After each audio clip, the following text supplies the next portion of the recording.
Morning, Ash. Hey Dane, how are you going? I'm good. How are you? Yeah, good. You're flying solo. Nikki's with clients. Yes, she's doing a Zoom session right now. Oh, nice. It's all go. Thanks for making the time to jump on and have a chat with me today. Yeah, no worries. Um, Obviously, we've been working together for a little while with Ron Business Mentoring. A tricky time at the moment, and a lot of people really sort of are struggling. But it strikes me that although we all go through good and bad days, you guys seem to be on balance more of the good days, and things are going pretty well for you guys at the moment. So I thought maybe we could just have a chat and help some of those people who are maybe struggling a little bit. Yep, absolutely. Cool. So let's kick it off. Tell me what your business looked like 2 months ago before everything fell apart. Yep, 2 months ago we were doing personal training sessions, small group training sessions, and larger group training sessions. So I guess between the 15, 20 kind of people in a 300 square metre functional fitness centre, I guess, a warehouse. Yep, which we moved into in November. Yeah. It's been an interesting few months for you guys. Yeah. I walked into Ron the other day just to do a bit of a stock take of equipment just to see what we had there to loan out to people. And I felt like I hadn't been there for 2 years. I was like, I miss this place. So it's tough. All right, tell me what that business looks like now. So what's the pivot? What does the current business model look like? Well, 90% of it's online now. Yep. So there is a couple of people we do face-to-face in a park. But pretty much all of our personal training sessions are on Zoom. Our small group sessions are on Zoom, which we also do nutrition consults with that one as well. So there's a talk with that one. And all of our group classes are on Zoom as well. Cool. So same people, same product, different delivery.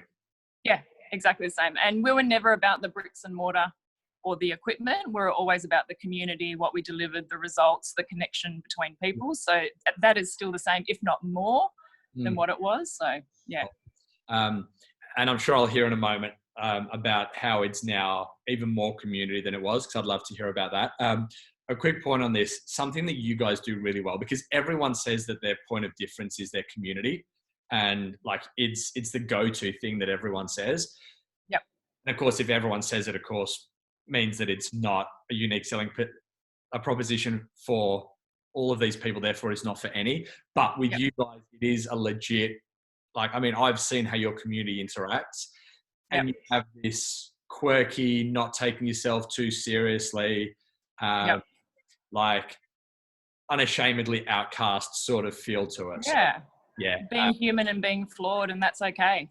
I love it. Cool. All right. So let's talk about what you guys are doing well. So I'd love to hear 3 wins or opportunities or things you've taken advantage of in spite of this situation. Well, our classes are up at the moment. They were up 25% last week. So far, about 33% this week. So I think more than ever, people need that connection, which is good. So we're doing that. I've got people now from the country that are signing up that I've never had before. So someone from Esperance who's isolated on a farm.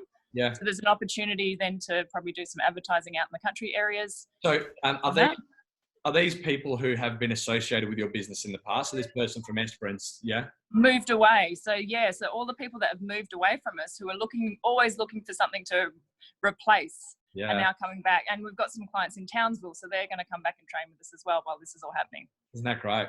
That's awesome. Yeah. I think you said to me in a message maybe last week that when all this ends, you'd actually consider still running some online classes and stuff. I think my response was, no, I'm never ever going to do one again in my life. Is that something that you see on the cards? I do. If we're starting to get all these people from country areas and they don't have anything that services them in their town, then we'll probably still have a couple of classes a week on for them for sure, if not just the personal training stuff. Yeah, cool. Yeah. We've actually got a new staff member starting this week, which is funny enough. We've not met her in person, but we've hired her. She's a yoga teacher, so she's going to be doing yoga for us tomorrow morning. That's cool. So you're not only looking after your clients, but you're actually hiring in this virtual space as well. Yep. Yeah. I love seeing the stories of people who are on the ball with this, and they are not only looking after their current clients, but they're actually introducing new things. I mean, a bunch of the people that I'm working with, they have launched new businesses during this time. They have new things that they're bringing out. I'm getting invites to new Facebook pages, which are new ventures that are only existing because of this crisis. So yeah, I think that's really cool. Yeah. You've got to see past it all and see the opportunities as well. And it's a opportunity for some growth and learning. Yeah. Cool. I like it. Talk me through your second big win at the moment, or your second opportunity that you see. Probably the direct debit company. It was a disaster at the time. They shut all of our direct debits off. We followed every procedure that they wanted us to. Still didn't play ball. So we've moved to a new one now, which we always meant to do anyway. It integrates with one of our systems a lot better, and it's going to probably give us back so much more time in the end. And I'm forced to do it now. I've got no choice but to get it sorted and set up, and it'll make life easier ongoing. So I'm actually glad that that's happened now as well. Yeah. It's sometimes good to be sort of pushed or nudged in a certain direction to have to do something. Because as you said, I mean, this is something that you've been aware of needing to change for... Oh, it's been on my to-do list for 3 years. Yeah. So yeah, cool. So finally kicked that off. Yeah. And look, I mean, it seems to be that everyone's painting their house and everyone is doing all the stuff that they just hadn't got around to doing, and they're walking their dog more, and all these things that have been on our list for years actually getting done. Do you think there is a way that you could prioritize or nudge things like this, these behaviors, in that direction of ticking them off your to-do list after this crisis is over, without needing a global pandemic to cause you to actually get things done? I mean, is there anything you can take out of this? Is there a lesson you can take from this to make you more proactive in the future? Yeah, probably just getting those little jobs done. It's like, you know, if you wanted to fix a door handle and you've not done it for ages, you keep walking around the outside. If you can just nip it in the bud now and get it sorted, it will save you so much time in the future. So I guess I'm not going to let anything linger for any longer. So with like the Todoist app that we use that you recommended, I'm not going to let anything be on there after a week. So it all has to be shifted or it all has to be completed. Cool. So no longer on the list for 3 years. Yeah, I like it. It's of course, it's easier to say now, but when push comes to shove, that's when it's going to be, you know, I can push this. I'll let future me deal with this problem.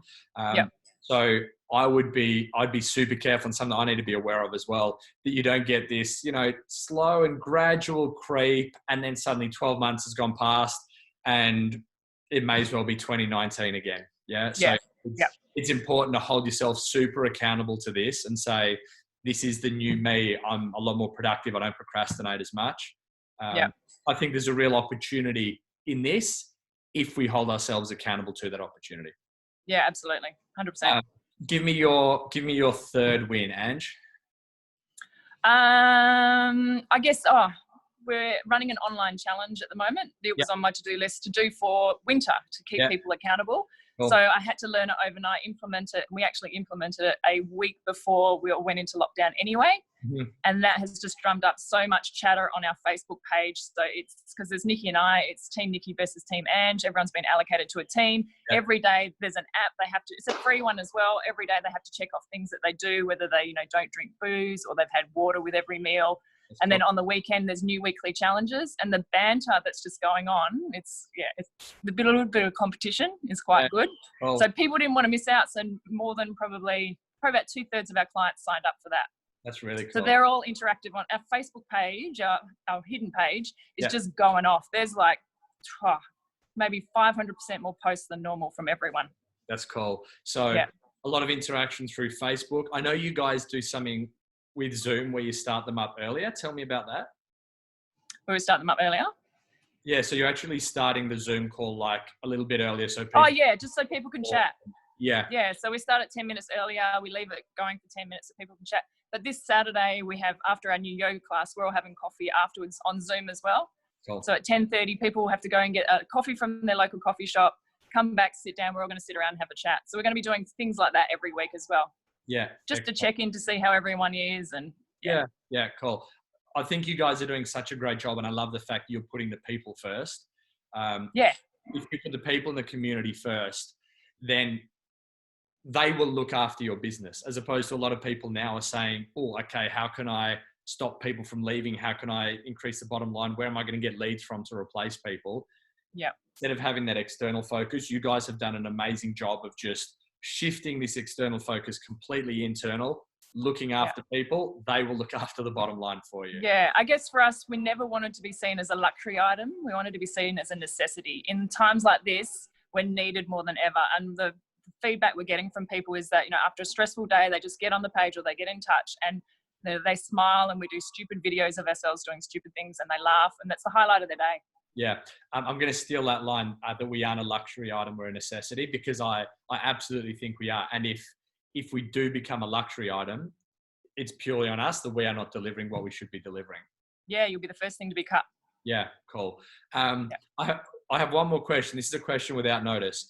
I know that you guys and myself and everyone else at the moment, we have these days that you sort of go, is it worth it? All this work I'm putting in, I've worked so hard, and now this is what we've got.